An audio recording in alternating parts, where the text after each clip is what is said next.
శ్రీమాత్రే నమః. జై శ్రీమన్నారాయణ అండి. ఈ మాల వచ్చేసి వైజయంతి మాల. వైజయంతి మాల ఏంటంటే పురాణాలలో శ్రీకృష్ణుడు పంటలు పండడానికి వేసుకున్న మాల ఈ వైజయంతి మాల. వైజయంతి మాల ప్రతి ఒక్కరు కూడా వేసుకోవచ్చు. డబ్బులు రావాలన్నా, డబ్బులు ఆగిపోయిన డబ్బులు తిరిగి రావాలన్నా, ఇట్లా మామూలుగా ఏంటంటే ఎవరు ఆర్థికంగా పరిపుష్టిగా లేకపోయినా కూడా, ఇంకొకటి ఏంటంటే పిల్లలు పుట్టాలన్నా, భర్త భార్య మధ్య అన్యోన్యత పెరగాలన్నా కూడా ఈ వైజయంతి మాల పురాణాలలో ఉందండి.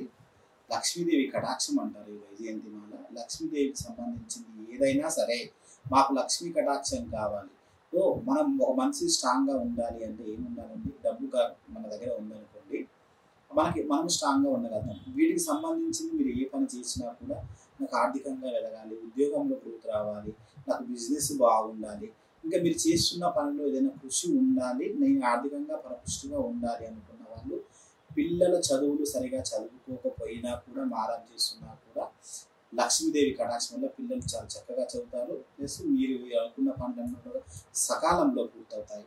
మీకు ఈ కరుంగలి మాల శ్రావణ మాసం వేసుకుంటే ఉత్తమ ఫలితాలు ఇస్తాయండి. 100% ఈ మాల మీరు వేసుకుంటే మీరు అనుకున్న కోరికలన్నీ నెరవేరుతాయి.